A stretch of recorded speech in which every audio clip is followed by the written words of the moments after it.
10 years ago, losing a few pounds meant going for a jog and drinking more water. Today, the process often looks like this. Modern fitness culture presents extreme optimization as a mandatory ladder to success, but the glossy morning routine videos rarely mention the mental and financial costs required just to reach the first rung. To see if any of this is actually worth it, we need to look at the biohacker ROI curve. This graph maps the actual physiological output of a fitness habit against the real-world effort required to maintain it. There are 4 distinct ranks of biohackers living along this curve. Progressing through these ranks requires exponentially more time, money, and mental bandwidth for increasingly microscopic gains in athletic performance. We are going to pinpoint the exact threshold where biohacking stops building an athlete and starts creating a stressed-out science experiment. Rank 1 is the baseline hustler. This is the beginner operating purely on willpower and a tight budget. Without the time for meal prep or 9 hours of sleep, they rely on high-dose pre-workouts and endless black coffee to simulate gym motivation and survive the workday. The result is an acute, temporary spike in physical energy. You feel capable in the gym, but your body isn't actually recovering between sessions. These stimulants mask chronic fatigue rather than curing it. This chart tracks energy levels under stimulant use. As tolerance builds, spikes stay high, but the daily baseline drops. Eventually, the trend line plummets into a red zone of lethargy. Muscle growth stalls. The body is too busy managing the crash. Rank 1 is a biological payday loan. You are trading tomorrow's baseline energy for today's temporary workout pump. Move slightly up the curve, and you hit rank 2, the quick fixer. This individual has disposable income but lacks foundational discipline. They spend hundreds of dollars a month on unregulated nootropics, fad fat burners, and exotic amino acids. These inputs provide only marginal improvements to recovery. Much of the perceived benefit is placebo, creating a quick fix illusion where the user feels they are working harder than they actually are. This pie chart shows the quick fixer's attention, a massive slice for niche supplements, with tiny slivers for basic sleep and protein. You're optimizing the top 5% of biology, while the 95% foundation is completely missing. This approach actively harms progress. The constant search for a magic pill distracts from the unglamorous heavy lifting required to build muscle. Rank 2 is an expensive distraction. It uses consumerism to mask bad daily habits.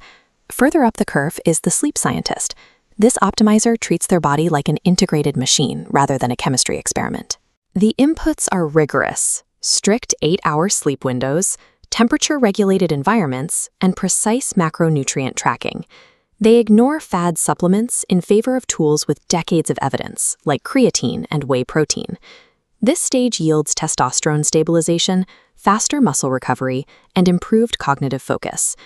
The trade-off is social. You have to set strict boundaries, often leaving parties early to protect your recovery window.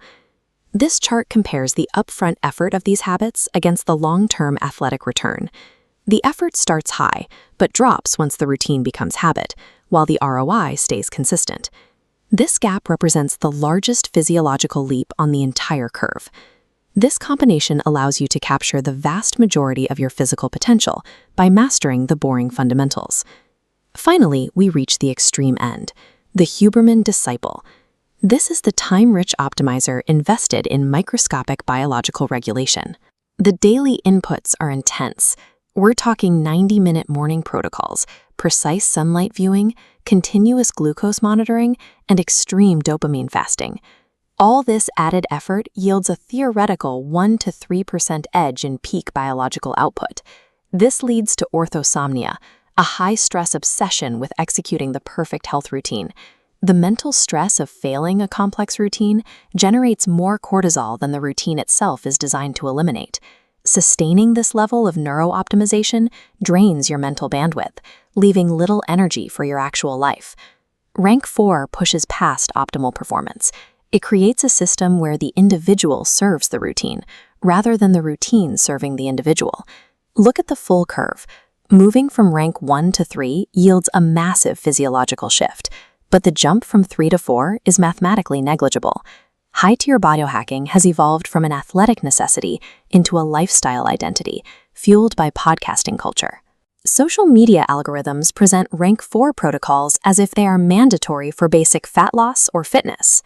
Pushing your genetic limits makes logical sense in one scenario. Your actual career depends on peak physiological output.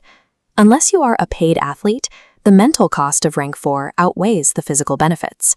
Use this framework to help you settle on the correct point of the curve.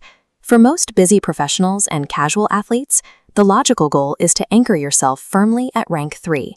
Sleep, macros, and basic recovery move the needle more effectively over 10 years than any temporary protocol. When maintaining those fundamentals gets difficult, avoid sliding back into the consumerism of rank 2. You cannot buy your way out of a bad sleep schedule. You can actively ignore extreme protocols. You don't need an influencer's morning routine to be healthy. Pick your rank wisely. True biological optimization should empower your life, not consume it.